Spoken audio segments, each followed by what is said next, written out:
Let's bring on the host, Sam, the queen of rock and roll dogs. Hello everyone, I'm Sam, the queen of rock and roll dogs, and you are listening to Vegas Rock Dog Radio. It's a rock and roll show all about our pets, people, and pop culture. I'm live from Las Vegas, and today I'm talking about twins, tourism and animal attractions, cat collars, and choosing pets over love. Stay right there. Vegas Rock Dog Radio. Pets, people, pop culture. Welcome to the show, everyone. I'm so glad you're here today, listening in to Vegas Rock Dog Radio. I'm Sam, your host, the queen of rock and roll dogs.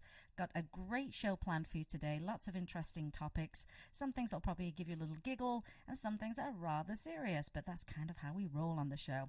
But before we do anything else today, I want to say a big hello to our friend Gage. He is a true Vegas rock dog, and we love him. And we hear that today and in the next few days, he's going to be going on some car trips with the family and to chow down on some gourmet foods.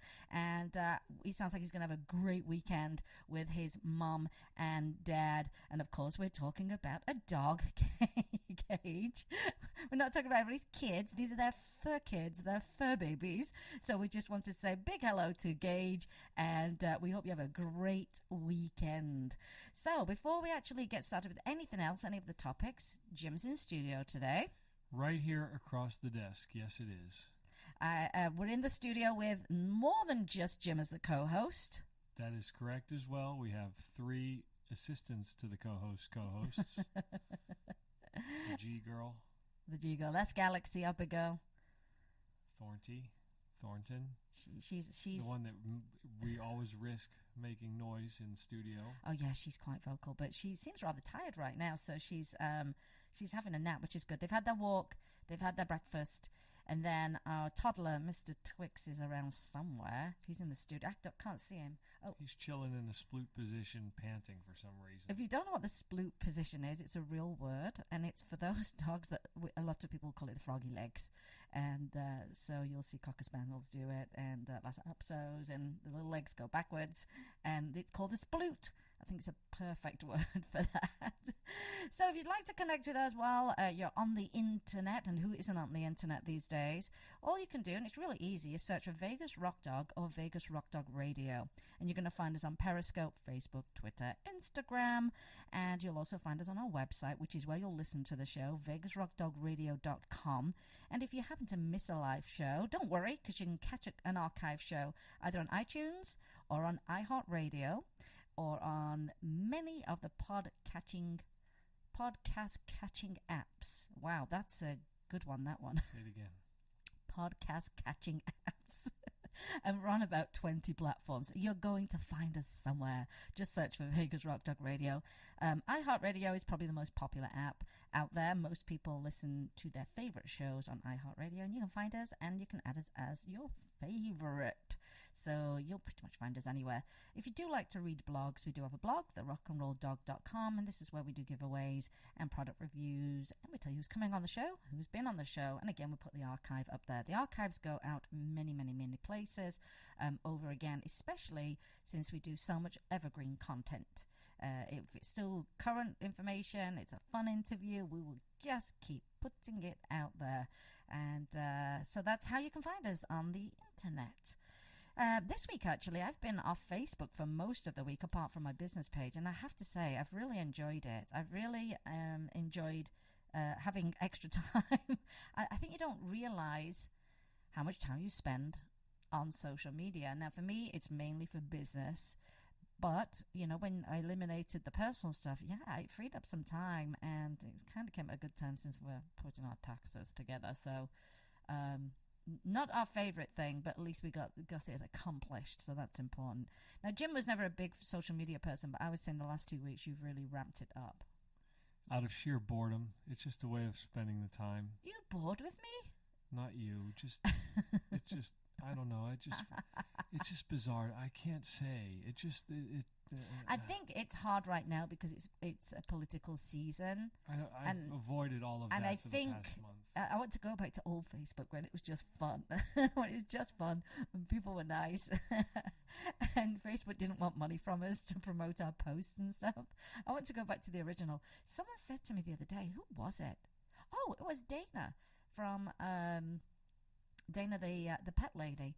She said she remembers being on Facebook, which her sister was the one that like kind of dragged her onto it back when it was just for college students.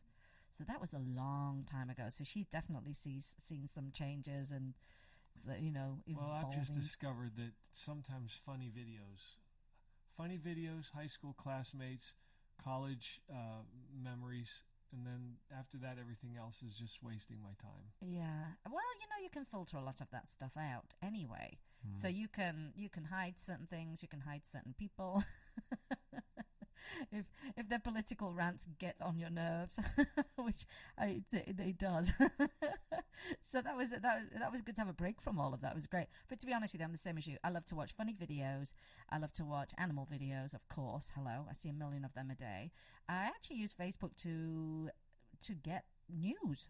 I put hashtags in and I find the news I'm looking for. So it's great for me when it comes to content creation for the radio show and for the blog, and what's new, what's coming out. But I'm still a big fan of Twitter. You never really... I ran your account for ages. Never got it. And I really like Twitter. You can get information very, very quickly and the trending topics very quickly. Yeah. I wonder what's trending today. Let's see what's trending. Let's see if there's animal stuff trending. I only like it when animal stuff's trending. Oh, I'll tell you what is trending right now, and we're going to do a show on this, is, Garmin that does the GPS things? They've come out with a shock collar. A shock collar? They've come out with a shock collar, and their marketing, oh, wow, it makes it seem so fabulous and so great, and you need this. And let me tell you something, a lot of us in this industry voiced our opinions, and a lot of the experts, and it's clear that they have not, done some research. The science is out there. We all know it's positive reinforcement that works for our pets, and so we're quite upset about that. Oh my gosh, it's such a medieval, way of, it's just terrible. Something else was somebody told me about this week about a medallion-sized GPS tracker now that's $29, and you buy an app for your phone, and you can put the it's like the size of a coin, and you could put it on your car, you could put it on your dog's collar. Yeah. And you have an app, and you can track wherever that medallion is. It did come a long way, because remember the trackers used to be like the size of a car battery on the side of the dog's collar. I mean, they were ugly, two, they were too big, and you don't need any weight on your pet's neck anyway. But they've definitely come a long, long way. But yeah, was not happy about seeing that post, and I'm sure it's as people wake up today, they start to see this product. I think they were saying that QVC is going to be selling it. So I reached out to them also and said, you just can't sell a product that someone makes money off, basically hurting their pets.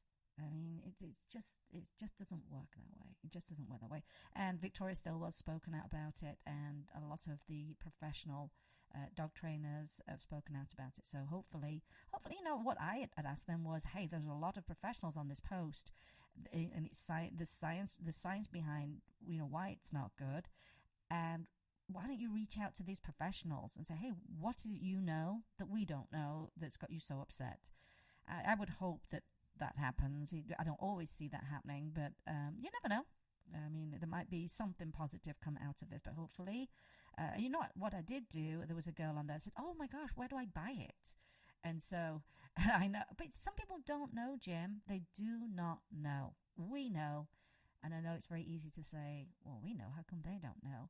But a lot of people don't. And if you saw that video, it was very appealing. Oh, it looked like you see the end result of a well-behaved dog. It was the best video. It just said, your dog's not born with manners. And it was just, so I understand that. So some people attacked her, which is no, let me tell you something. You get a lot further with a little bit of sugar than you do with vinegar. So I just said, please don't buy this product, find yourself a positive, force-free trainer in your area. You'll be glad you did that. Don't break the bond with your pet. And do a little bit of research, basically. Someone's more likely to listen to that than how could you even think of even buying that in the first place? it's, there's an art to getting people to open up and listen. So I'll follow up on that, but we are going to do a full show on that because the science is there. The science is there. So there you go. Well, here's something really interesting. Many of you know I'm a twin. I have a twin sister. We are fraternal twins. So I enjoy a good old twin story. Because I can relate. I can relate to this one on a certain level. But I do enjoy reading some of those stories, and I've got a good one for you today. And that is that a dog has given birth to the first identical twin puppies. I don't understand how they figure that out. I'm going to tell you, Jim. Please explain. I'm going to make it really easy for you. South African vet Kurt de Kramer has been rather busy because he's been busy with a cesarean section that he performed on a female Irish wolfhound. It's a big one. She was in pain and she was distressed when she was ready to give birth. So the vet performs on average about 900 cesarean sections each year. That's a lot. Whoa. Then it makes you on just dogs. Then it makes you wonder. Or on all animals. Why are dogs having a struggle with this? That's something else I need to look into. Anyway, so he obviously is an expert in this. I mean, that's a lot. What's that on average a day? 900 a year? Yeah. That's 3 days. Like 3 a day. Yeah. Well, more than that. 4 5 a day. Wow. Wow. With weekends off. I don't know how he works. That's a lot. He probably doesn't have any free time. But he did have a feeling that this dog may give birth to twins, as he felt the delivery it seemed different, and noticing that the wolfhound had an unusual bulging in her uterus. His first thought was that it was excess fluid just surrounding the fetus. So de Kramer removed the fetus from the bulge by making an incision into the dog's uterus, and it was then that he got a shock when there was more than one fetus. And guess what? They were both attached with umbilical cords to the same placenta, hence twins. That's amazing. Da-da-da-da. That's lots of morning information. There's more to come. Not just twins, they were identical twins with similar markings and have originated from an embryo that split into two. In addition to the twins, there were 5 other pups, in fact, and they each had their own placenta. So this is one way they've seen this. They've decided this.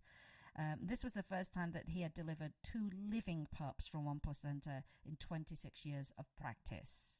So there had been others delivered, but they didn't survive. 2 pups, 1 placenta. 2 pups, 1 placenta. It sounds like a TV show. And he wanted to confirm his findings, and at the age of 2 weeks, their blood was tested by reproductive specialists. And de Kramer said he wasn't sure they were monozygotic. I should know this, being a twin. Monozygotic? You're monozygotic. No, that's not what he said. What? Which means identical. Oh. Simply because they do look similar. Puppies do look similar when they're born. And the results came in, and sure enough, he was right. So de Kramer has indeed, therefore, delivered the first known instance of monozygotic twin dogs. And you can read the team's findings on their website. I'm going to put the link up for that. The twins, again, were tested at 6 weeks old, but this time they took DNA samples and they took it from their tissue rather than their blood. And again, the results, guess what, Jim? Monozygotic. There you go. It's not an easy word to pronounce, and that was incorrect, by the way.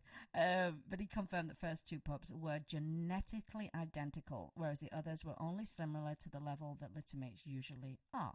These twins are the first recorded case in scientific literature. And non-identical multiples are common in many species like dogs and rabbits, yet identical offspring are believed to be extremely rare. And typically when 2 fetuses share one placenta, they do not get enough nutrients from the mother and are therefore less likely to survive. And that happens a lot in horses. The twin dogs are called Cullen and Romulus and are currently very healthy. Excellent. Now, I wonder if it's like, that old wives' tale of it skips a generation. So I wonder if their pups will have, their pups will have twins. Is that skipping a generation? Probably. I mean, we have twin aunties, Serena and I, and then came us. Mm-hmm. Are there any other twins after you? No. Saying that though, our entire family looks alike. Don't they? Yes. I mean, like, everybody. I just wish to agree with that comment. Everybody looks alike. The cousins, everybody. We have all morphed into one over time. Everybody looks like Irene. I know what he's going to say. What? I know what he's going to say. No, I'm not. I'm not Because saying we've all got anything. this olive skin, this black hair. I know what you're going to say. What? That we look like gypsies. I didn't say that at I all. know that's what you were going to I don't care. If I thought it, I can't be Romany accused of it. gypsies. It's true, though. So if you see pictures of my cousins, they all look like brothers and sisters. Everybody looks the same. So there's Except for the earrings and monkeys. that is another part of our family. That's a whole other show. Our great granddad always had big hoop gold earrings.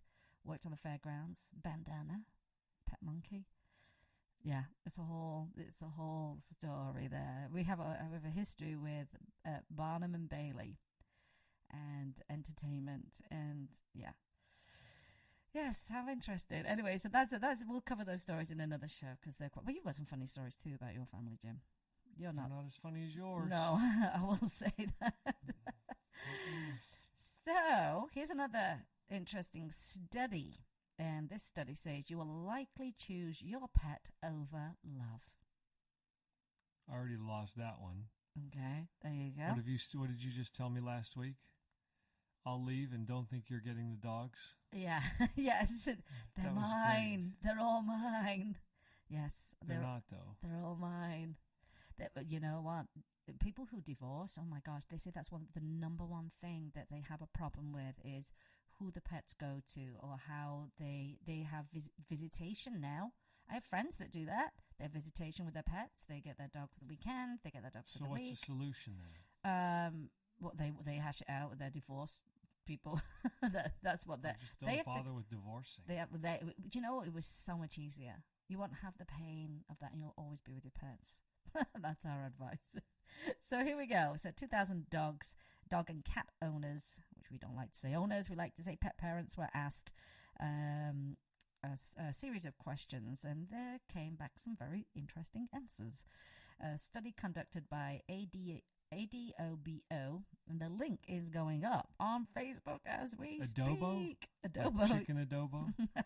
Oh, my friends from Guam make the best chicken adobo. They do. They do. My goodness. I don't like the sound of that. You don't even know what it is. I don't know. What is it? It's just marinated chicken. In what, though? Stock. No, it's got to be more than that. And they just make this flavorful sauce. Yeah. So what's in the sauce? I don't know. It's just delicious. It's from Guam. You're trying to say I had no idea. You have no idea either. Anyway, this study conducted by Adobo, entitled Pets Over Everything, showed how important and valuable pets are to pet parents. The researchers surveyed 2,000 dogs and 2,000, not the dogs, 2,000 pet owners, pet parents, to find out how far they would go if their pets are in the brink of danger. So one of the questions showed that 9 out of 10 owners, in case of a fire, would choose to save their pets first, even before a family heirloom. Duh. Don't you? Huh? Who is that? Who is that one person? The other person that didn't agree to that. The person who had a lot of gold somewhere, I guess. Who's the only one that has the gold? They had a treasure trove. They had a treasure chest of Or maybe booty, it's paper pirates' money, booty. because the gold would last the fire, I guess.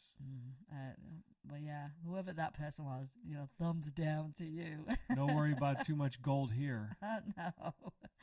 My dogs are our precious metals. They're our precious gold for us. Oh, just whacked my mic there. So 58% of the participants chose their pets over their dream houses. I assume that means putting their money towards their pets than actually buying a dream house. 2/3 of the respondents prefer their pets over their significant others. That might be you. On certain days, yeah. Most days. Do you know, I see it all the Sadly for time. me. People say, I much prefer... I asked something on Facebook the other day about, what your pets mean to you or something like that. And someone came back and said, because of people. Because people. That's why I love my pets. So that was 2/3 of the respondents preferred their pets over their significant others. Participants, however, placed their health above their pets, but they didn't expand upon that, so I don't really know what that means. Northeastern US has the highest percentage of people choosing pets over love. Massive 67%, followed by the Midwest at 60%. So, it's one of those, you get in a relationship with someone and they don't like your pet, it's a deal breaker. You're like, bye, I'm keeping the pet. I'm keeping my pet. You need to leave. The survey said that the reason people truly love their pets is because their pets show unconditional love and companionship that brings them pure happiness. That's kind of fun. Pretty much. Yeah, it's quite fun. Although my dogs yell at me as well. They do. They do. They communicate very well with you, Jim. Right to your face, shout. looking you right in the eye when they want something from you. Mm-hmm. They're very, very smart. Well, on that note, let's take a break. And we're going to listen to some words from our sponsors. Because without our sponsors, the show would not run. If you want to be a sponsor, you can also contact me on social media or through our website. We have some great opportunities up for commercials, on-air mentions, and some various stuff on our website and social media. So take it away, Jim. We'll be right back after the break. You'll listen to Vegas Rock Dog Radio with me, Sam, your host, the Queen of Rock and Roll Dogs. Vegas Rock Dog Radio. Pets, people, pop culture. At Carl's Jr., not only do we make you happy with our delicious charbroil burgers, but we also make your dogs happy. When you come through our drive-thru with your furry friend, we'll offer your dog a treat. If not, always ask for one. We love to see their smiling faces. Our website, Carl's Jr. of LasVegas.com, has a treat for its customers too, with free coupons anytime, so be sure to visit us regularly. Carl's Jr. is a proud and active supporter of dog adoption in our community. You can find us at Carl's Jr. of Las Vegas or on Twitter at Carl's Jr. of Vegas. Welcome to Barking Dogs Self-Wash and Grooming, your one-stop shop for all of your pet's needs. We offer premium natural pet foods, full-service grooming, and an on-site bakery and boutique. You can choose to self-wash your dog or schedule a luxury pampering with our professional groomers. Our new Cool Cat section offers feline food, toys, bedding, and litter, while the adventurous dog department has everything you need for your outdoor activities. Cody's Healing Garden is a special place featuring flower, aromatherapy, and herbal remedies for pets. Ask us about Karma Connection, our program supporting animal rescue. Find us at barkingdogslv.com and look for us on Facebook and Twitter. We look forward to seeing you at Barking Dogs Self-Wash and Grooming. Let's bring on the host, Sam, the Queen of Rock and Roll Dogs. So we were just laughing about it, really, about this study surveying 2,000 pet parents and trying to find out if they put their pets above love. And when it comes to their pets being in danger, do they get their pets first in a fire, or do they go and get their gold? Of course I get my pets first. My goodness me. Which reminds me, I have a window cling that I actually need to put up on our front window of the house that says, in case of an emergency, I have pets inside, and these are the pets I have. I think that's important to have. It's also important to have that in your wallet as well. And I'd shared that. I created one, a couple of months ago, and I'll put that back up again on our Facebook page, because it's just one of those things, if anything happens to you, you go, oh my gosh, my pets. Can somebody take care of my pets? And so make sure you download that printout when I put it back up on Facebook for you. And also have a friend on that list that someone can call if anything happens. You need a backup. It's a sticker for your front door There's a sticker. window. There's one for your window, yeah, and then there's one that you print out, and I'll put it back up on Facebook, and you put it in your wallet. So that's something that's important to do. It's one of those things. It's like, changing batteries for your, what do you call it, a smoke detector. Mm-hmm. Update that once a year. Same as you do with your pet's chip. Their chip information, their tag information. You kind of have to get into a little bit of a system each year. And that's always a good time when you change your. When do we normally do? Well, you do it, but when do you normally do it? New Year's. Oh, New Year's. Okay, so Christmas, between Christmas and New Year. It's a good time. check your batteries, check the chip, check the tag information, make sure your emergency information is up to date. And there are a ton of apps actually online right now, tons of apps where you can input all of your pet's information on your phone, and you can send that to your vet, your pet sitter. And so I think that's something good to invest in, and tons of them are free as it is anyway. So I have another topic for you, Jim. Not such a great topic, but this is something that if you're not aware of this, you'll be able to make an informed decision about some of these animal attractions when you actually go on your holiday or you go on vacation. And if you do know about it, you'll be able to share it with someone that possibly doesn't know about it. You mean like zoos? No, this is a little bit different. It's no zoos. I can't stand. Go pet a tiger in Thailand. Yeah. This is about animals and animal attractions and tourism, and there's a lot of hidden cruelty when it comes to the use of animals in the tourism trade. They're very good at hiding the cruelty inflicted on the animals in order to make a profit off their backs. I mean, literally off their backs. They're the cruelest of attractions, and even though you may ask them, if they're treated well, the elephants, if you're about to ride them, you're not going to get the truth, because no one's going to say, oh yeah, we abuse our animals in order for them to comply and do this so you can climb on their back. Of course, they're not going to tell you that. And so don't, do a little bit more research. And the World Animal Protection Organization, they rated 24 of the cruelest attractions in the world and came up with the top 10 worst ones and the reasons why they were the worst. And here's a few of them. Of course, we're talking about elephants now. So never ride an elephant. They're taken from their mothers when they are babies and subjected to training, basically physical torture called the crush. And they crush their spirit. They crush their spirit, yeah.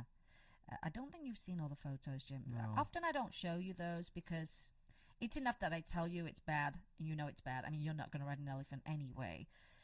I'm not that person that shares just horrific stuff all the time. There will be something where I say, no, we need to share this because this is not right. And I shared something this morning, which is horse soaring. And that's when, the horses that do the high stepping, they high step and pick up their legs because their hoofs are inflamed with their sword, and then chemicals are burnt. That's terrible. Oh, it's disgusting. Isn't it illegal? It's not illegal, but they are starting to ban it in certain places because people are becoming aware of it. So if you see these horses and go, oh my God, they're so talented, they train them to lift their legs up like that, they look so regal, it's because they're in absolute agony. That is on our Facebook page. You can share that one. People do need to know about this. And you see them in parades. They call them the Tennessee walking horses. Wow. Yeah, it's terrible. So that's another thing. That's one thing and that you can They make all share. kinds of money, and people think it's fabulous. Yeah, they do. Because that's all they see. And sometimes, you know what? Not a lot of people, if you're not in the animal welfare industry, you see things very differently. You see what you see. Whereas I think when you're in a position like we are, we go, how have they got that monkey to do that? Or why has that monkey got a chain around its neck? Or why is that, seal doing tricks? What have they done to make that animal do that? So I think we look at it with very different eyes. So I think we have a responsibility to share with people that don't see that. But that's just one of them. Elephant rides, they're saying they crush their spirit. They're deprived of food and water to get them to comply. And bull hooks are used to control them. They're chained up without any interaction with other elephants. They're very sociable animals. And they're not calm and peaceful as you think. Their spirits have just been broken. And people go, oh my gosh, these elephants, they're so calm and relaxed. They are broken. I mean, absolutely broken. I've got an image in my head right now of what they do to those elephants, and it makes me sick. It makes me sick to my stomach. So that's one thing, and you'll see this in Thailand a lot. Just don't do it. Here's another one. Never take selfies with lions. And again, they're trying to ban taking selfies with lions. Great. It's a great angle in which to do it. And tigers. And just as elephants, they're taken at a young age. And they're baby cubs when they're taken away. They're used as props. They're drugged up. They're chained. They're kept in basic cages. And often the trainers will actually say to the people having pictures with them, feel free to hit them if they get out of order. Yeah. Wow. Yeah, that's yeah. Ridiculous. It's horrible. I would lose my mind if I were in that Oh my situation. God, I'd be sick. Remember You when? think about, take a picture with a tiger. That tiger normally would like swat you or bite your head to defend itself. So Yes. like this isn't natural that you're next to No. this animal. Remember how upset I was when we went to the Henderson? Was it the Christmas? Not Christmas. They don't call it Christmas now, but it was Christmas. It was the Winterfest, and they had the donkeys strapped to that flipping metal On the cement patio. going round and round in circles for hours on end, freezing. It was it made me sick. I contacted them. It made me sick to my stomach. There are so many other ways to entertain kids and adults, and that is not the way. Here's another one. Never swim with dolphins. Taken from their mothers and placed in small tanks. And dolphins swim up to 50 miles a day, and they're not doing that in a tank that's, I'm saying a tank, it's a swimming pool that's 14 feet deep. That's, it's not happening. A lot of them are on antidepressants. They're often deprived of food and water when they don't perform, but they deprive all of the dolphins or the whales. If one doesn't perform. Yeah, and then what happens is a lot of them attack each other. It's called raking. They rake them with their teeth along their bodies. It's almost like, get it together, we want to eat too. They're very smart. This is the thing. They know what's going on.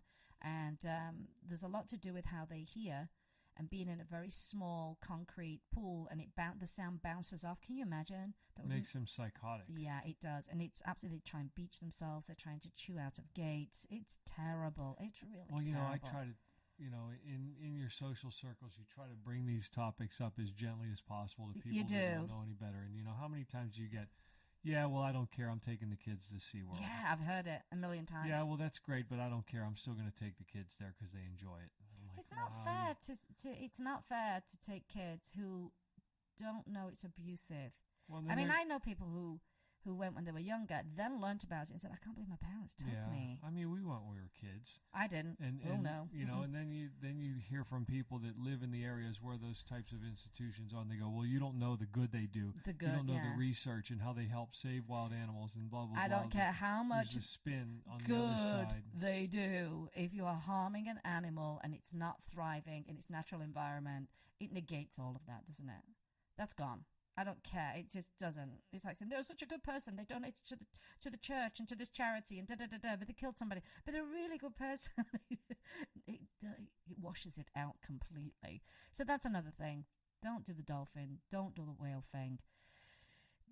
It's terrible. I mean, can you imagine being put in a box and you don't get to walk anywhere, you don't get to run, you don't get fresh air, you don't get to interact.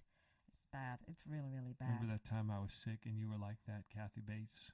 I've never been like Kathy Bates. You've always been like Kathy Bates when I'm not well. I always say to him, you're going to get your sledgehammer out and try and break my ankles because I'm sick at an inconvenient time for you.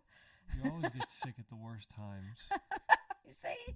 You do. Nobody plans that, Jim. I never get ill anyway. I'm always well. I'm always very healthy. Always very, very healthy. So let's move on to now. I mean, here's a thing that you can, like I say, seeing things with different eyes and asking some questions. So, for example, if you see an animal and it's not in its natural environment, you can be assured it's not living a full life as it should. If you see bull hooks, chains, whips, animals that are declawed or having to perform, take a stand and say no. Take a stand and say no. It's not cool. It's not adventurous. I don't think you're great for doing it. You've really participated in animal cruelty, and your money helps it keep going. So we want to stop that. So again, try and share it with your friends, do it in a nice, gentle way, because you don't want to get upset with you. And a little bit of sugar always goes a long, long way with people. Be a little bit softer with them. I have a big problem myself with these tourism companies and booking these kind of trips and just promoting this kind of cruelty. So that's another angle that people can, reach out to some of these companies and say, I'm not going to book flights with you and vacations with you because you promote these types of animal attractions. That's another way you can do it as well. If you want to read the entire report, you can run over to worldanimalprotection.org and you'll be able to see the whole 10 that they listed out of the 26. So, Jim, it's a hard subject, but we like to share this information so people can be more informed and animals can be more free. So let's take another quick break because we have talk about break. We're going to talk about breakaway collars after the break. So stay there. We'll be right back. You're listening to Vegas Rock Dog Radio with me, Sam, your host, the queen of rock and roll dogs. Vegas Rock Dog Radio. Pets, people, pop culture. Vegas Rock Dog Radio. Pets, people, pop culture. Pet Scene Magazine is dedicated to Las Vegas pets and the people who love them. It's a source of news and information for pet lovers, as well as offering valuable coupons and specials on pet products and services. Find them online at www.lvpetscene.com or look for them on Facebook. Vegas Rock Dog Radio. Pets, people, pop culture. Welcome back, everyone. Just before the break, we talked about animals in tourism and how you can avoid participating in animal cruelty by not riding elephants, having photographs with tigers and lions, and not riding on the backs of dolphins. Is there a particular country that's the worst at it? Thailand's bad for the elephants. It's very, very bad for the tigers. Elephants. Yeah. There's another thing, too, called walking with tigers. And it's when these cubs have kind of outgrown the selfie stage. You know, they then, they're on chains. They got sticks. They beat them. But you get to walk with tigers. And that's like you walk a dog on a leash. Yeah, it's never ending. People come up with more and more ways to exploit animals. And it's wrong. It's just very, very wrong. It's very bothersome because there's always something that pops up. And, you know, I saw those awful pig rodeos. The kids riding on the back of pigs. Really? Yeah, I mean, that's terrifying. I've also seen a thing about catching pigs, catching piglets and stuff. I saw one with little kids. What was it? They had to catch. Oh gosh, I don't remember what. Goats? I don't know. They were baby animals. I can't remember what it was. And the kids were just catching them and dragging them by the one leg and bringing them back. And people are cheering. And I thought, gosh, how can you not see that hurts an animal? How can you not see that frightens an animal to death? I don't know. I said, we're seeing things with very different eyes. And we've managed to talk to a few people and you know, tell them the truth. You had a friend, we're not going to mention who it is, who'd posted a picture of her having a picture with a tiger. Was that Thailand? Or she was going to do it. No. She was going to do it, I think, and then we swayed her away. She actually had a picture taken with or it. oh yeah. Yeah. And That's it was chained. And it was chained, remember? Yeah. And so Jim just messaged her privately on Facebook. How did she respond to that in the end? She was like shocked and aghast, and I think maybe she turned around on it. I think she became. She took the post aware. down, didn't she? Yeah. Because she didn't want to promote that any further, but she didn't know. No. You know, she didn't know until like someone goes, "Hey, you know this supports that." Do you know what happened? Yeah. Do you know what happened? And she was kind of shocked because I think she enjoyed herself, but at the same time, when she found out the real motivation behind it, then she was upset. But you know, this kind of all ties into some things that kind of bother me too, because, you know, growing up in Western Pennsylvania, I grew up around a lot of farms, a lot of small family farms, dairy farms, you know, and different types of local farming. Not, you know, I didn't grow up around industrial farming like they have in the Midwest and most of the world now. So I knew farmers my whole life growing up, and I never met a farmer that ever taught his kids or the people around his farm not to respect the animals on the farm. Now, you know, in farms, you know, sometimes raise animals for consumption and do different things, but I never knew a farmer that was abusive to any animal on his farm. Well, farming's very different now but as well. Commercial farming, I know, is one of the big hot buttons for animal welfare. Yeah, it's again, that's shocking as well. Have you seen how they rear the pigs? No. Oh, maybe I won't show you. I just don't. Just know it's bad. It's just bad. Yeah, farming's not farming anymore. It's very, very bad. It's very bad. So yeah, share what you can with your friends. Do it in a nice way. Because you got to approach it kind of easily, because people that don't know don't care. How many times do people go, "I don't care. I like bacon." Yeah. You know. Yeah. I don't care. I'm going to take the kids to see the SeaWorld. Yeah. Oh, yeah, really? Well, I don't care. The zoo is good because at least they get to see the animal. And, you've got to think about this, too. These organizations are trying to get money in, yeah? And so they do it through animals, and they're not going to promote exactly what's happening behind the scenes. They promote it to be so positive and so family-friendly, and people do fall for advertising. And there's not always a lot of truth in advertising, so you can understand why people fall for it. It's like when you see those pictures. What did I see the other day? Oh gosh, people who'd taken the 80s scrunchie that you put in your hair, and actually putting their dog's ears up on the top of their head and tying them up there with a scrunchie, which is so dangerous to their ears. It can cut off the blood supply. It's painful. And people think it's so funny. And I'm like, that is not funny. That is really horrible. You may have seen that video. I think it's in Brazil, where the little boy is dancing and the dog looks like it's dancing. Oh, yeah. The dog had distemper. What? The dog had distemper, yeah. And he eventually passed away. But That's it's so wrong. funny, it's dancing, it's doing some samba. No, it wasn't. It had distemper. And it wasn't treated. No. That's not right. It's horrible. Really, really horrible. That's not right. Millions of people watched that video and thought it was something nice. Yeah, and the minute you say that, the only reason I know it's distemper because of another story about the dog. But people are like, oh, here come those animal rights people. Oh, here come those people, those dreadful people that care about animals. They're so horrible, those people.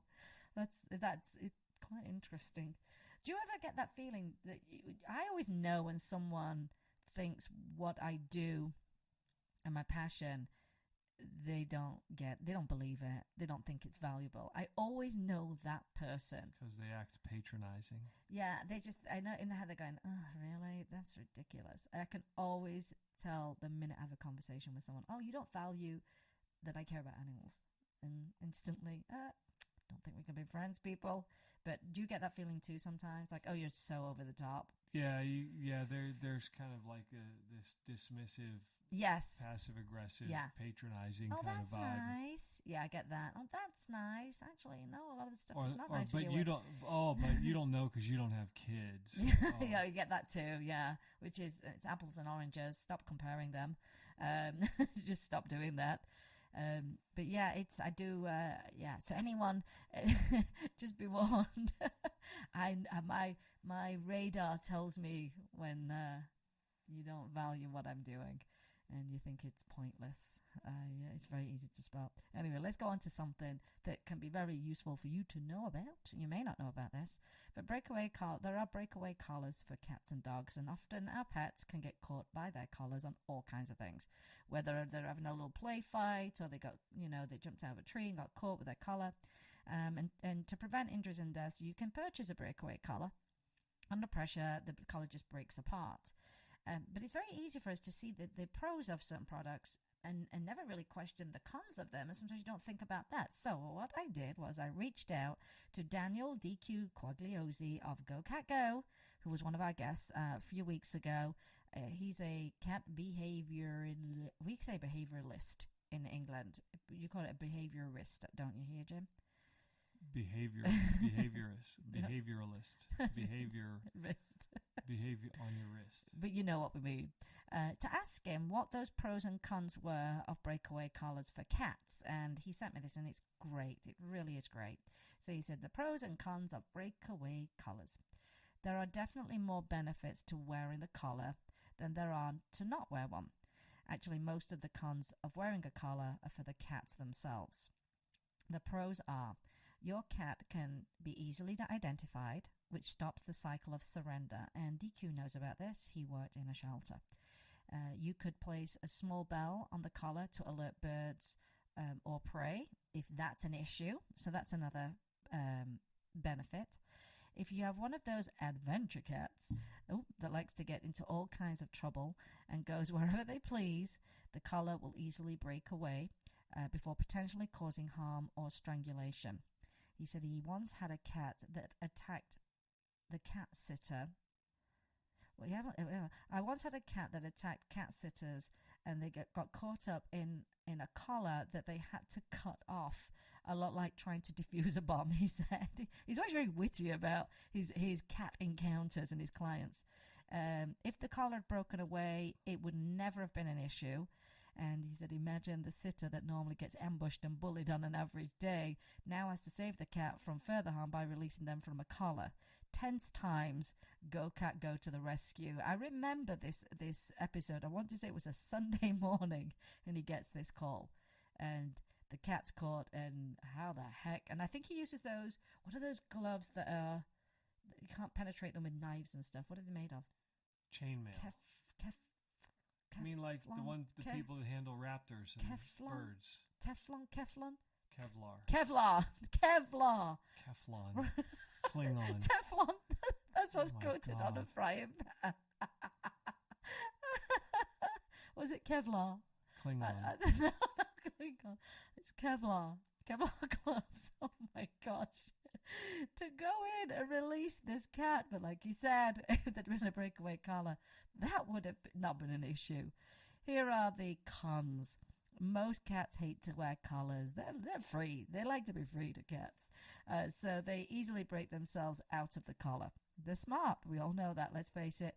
Some cats just have that certain skill set that keeps them from feeling restrained or tethered. So they work really hard to get them off. Honestly, he said sometimes wearing a collar is a mandatory lifestyle choice, particularly if your cat lives in a risky environment. The average house cat can probably get away with a registered microchip. So if you have a cat that never goes out, you know, you may not need this breakaway collar. But you've just got to know your cat, like he said. You've got to know your cat. If you want to know more about DQ, you can go to his website. It's GoCatGoSF, that means for SanFrancisco.com. He has a very, very unique service, I think, which is he actually does home visits. And his training is really, it's not just for cats, trust me. In our interview before, he said, often it's the people, and he has to break that to them and how they can change, how they all live together so they're all happy. And you'll really, really like him. He's very cool, and he's got the best cat tattoos I've ever seen. And he's someone that you will have seen on TV, Animal House. He was on that pilot. You will have seen him, definitely his articles on blogs, featured in magazines. There are some videos of him online, and of course he was on our show, and it was a great show. Lots of fantastic information, some fun. We had some laughs, because we do, and I really enjoyed him having on the show. We'll definitely have him back again, and I want to say a big thank you to him for actually sending me the pros and the cons. So there you go. Did you ever have cats growing up? I know you're allergic. Did that come later? My brother loved cats when he was a kid. He did? He loved cats. My uncle in Baltimore, Maryland had cats, and they were outdoor cats down by his house on the water. And they had a dog as well, but my brother always wanted to take cats home from my uncle's house. My brother always wanted to take a cat. I don't know why they don't have a cat now. They have a little dog and chickens. They do have the chickens, don't they? Are they going to change how they roam around, since they've had a couple of horrible deaths from wildlife? Death by hawk, death by coyote. Yeah. I think so. I don't think the chickens are allowed to free range the yard any longer. Well, it's in their best interest to keep them safe. Chicken coops are amazing right now. Have you seen some of them? Well, hello. What about Beth's chicken coop? Well, that's like a palace. It is a palace. But I don't think my brother's the same. I think when these 4 remaining Rhode Islands live out their lives, I think he's finished with chickens. Well, they'll work as well, you know, and if it's something, I mean, I know they're busy, so if that doesn't fit with their lifestyle, then that makes sense as well. They get eggs and everything, don't they? They get like 1 egg a day per chicken, I think. Do they? Yeah. Yeah, when you've got, you know, wildlife, because they're natural and they've got instincts, and if your chickens are out. But the chicken coops are amazing right now. A friend of ours, it's white, it's very kind of shabby chic, and it's got a chandelier inside, and hers has an automatic feeder, so she just fills it from the outside. Brilliant. And another friend of ours, she just got her chickens, and Christina from Deaf Dogs Rock, she and her husband built her a really nice chicken coop. Really nice. You can't have a chicken coop at your house. No, there's no room. We don't have enough room. I'd love a little goat. Oh my gosh, those goats. I don't think so. The way that they spring around. Yeah, no, I don't think so. I don't think that's happening. I like how they springboard off each other as well. No goats, no pigs, no livestock in this house. Well, we don't have enough space. We really don't have enough space. Gosh, wouldn't it be great to have a farm? Yeah, I'd live on a farm in a heartbeat. It's a lot of work, though. What time does the farmer's wife have to get up? When the farmer gets up, so you'd fail at that. So you'd have a problem automatically out the door. I'd be the nighttime farmer. No. I'd be the late night farmer. No, you just wouldn't be a good farmer because of your waking schedule. I tell you something, though. I love gardening, so I would thoroughly enjoy growing my own food.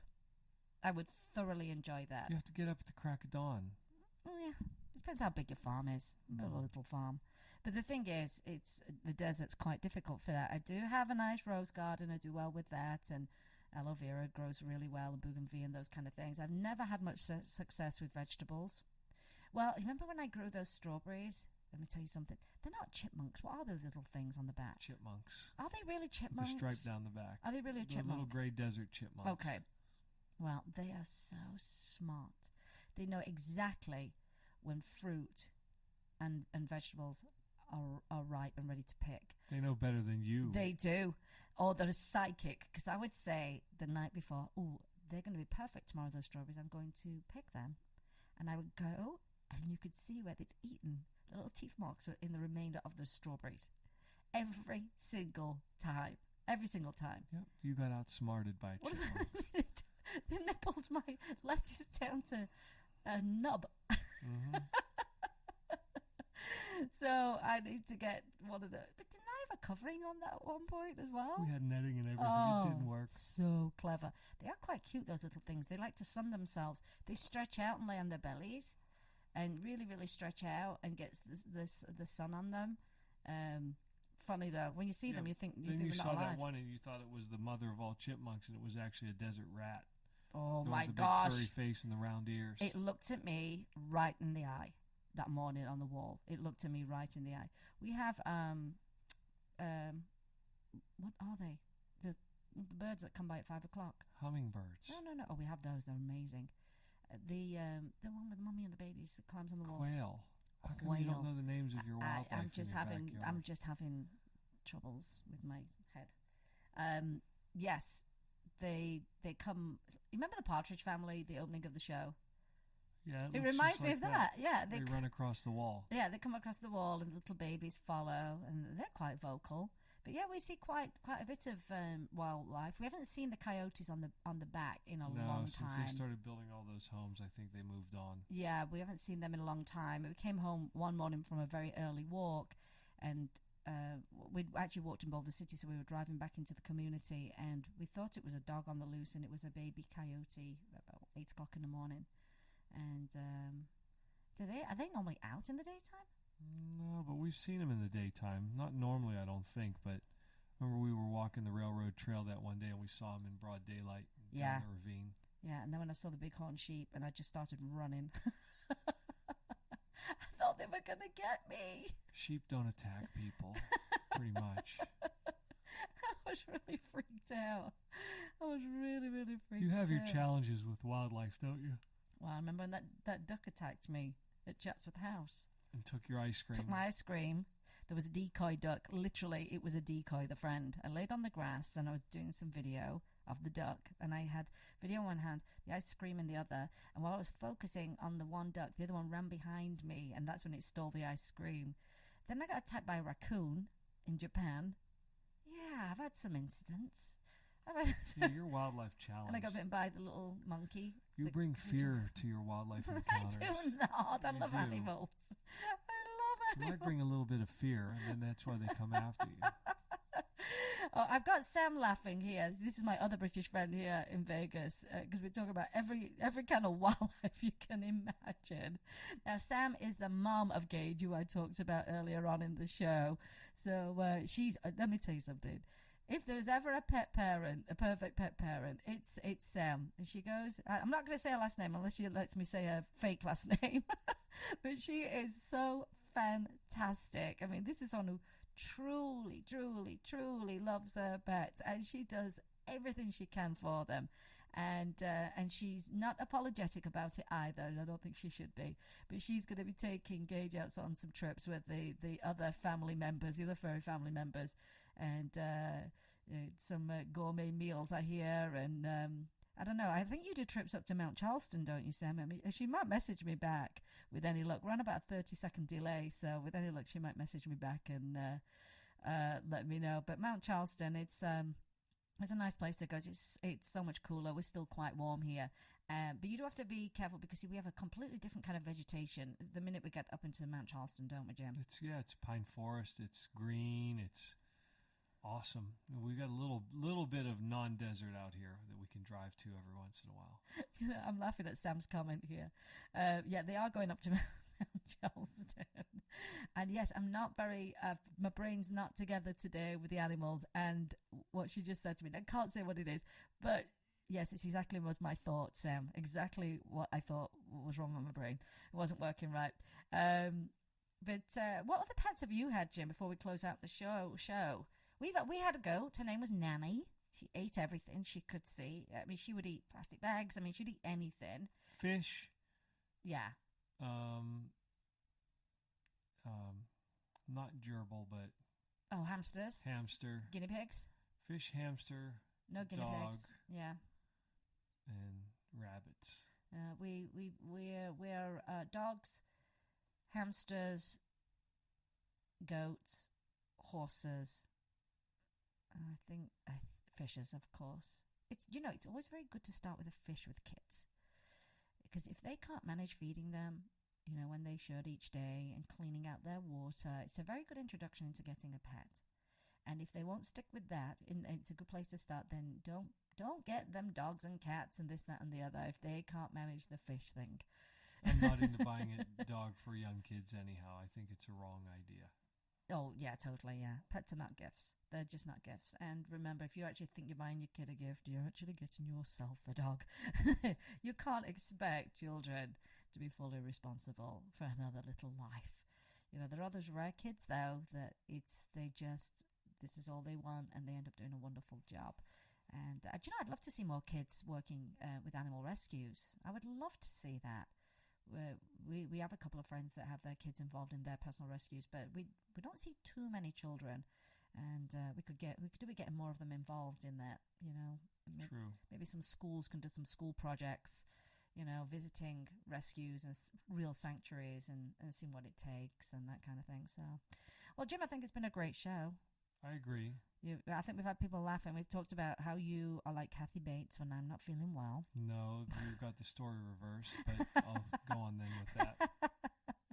And we had 3 well-behaved dogs today. We did. We fed them at the right time, and they're all laid on their backs, sprawled out. Do you know, that's a good tip. That's a very good tip. If you're doing a radio show, walk your pets and feed them just before your show. Everybody's relaxed. It's also a great tip if you're going to do pet photographs and you're going to take them somewhere to have photographs, or you're going to do them yourself. Make sure they've been exercised. Give them a meal. They're very, very content. They're very calm, and you'll get better photographs. So that's my little tip for the day. Well, remember, you can always help an animal in need. Either rescue, adopt, donate, volunteer, or share their information. Rescue your next family member. Replace the word shop with adopt. And be kind to all animals. Thank you, Jim, for being my co-host. Thank you to my lovely dogs for being calm in the studio. Not that I care if they bark. It's an animal show. And also, thank you, Jim, for producing the show like you do every single week. And to you, the listeners, you're the most important part of the show. There you go. Today, you've been listening to Vegas Rock Dog Radio, where it's all about our lovely pets, people, and pop culture. I'm your host, Sam, the queen of rock and roll dogs. Always kiss your pets good morning and good night, and I will see you next time. You've been listening to Vegas Rock Dog Radio. Pets, people, pop culture.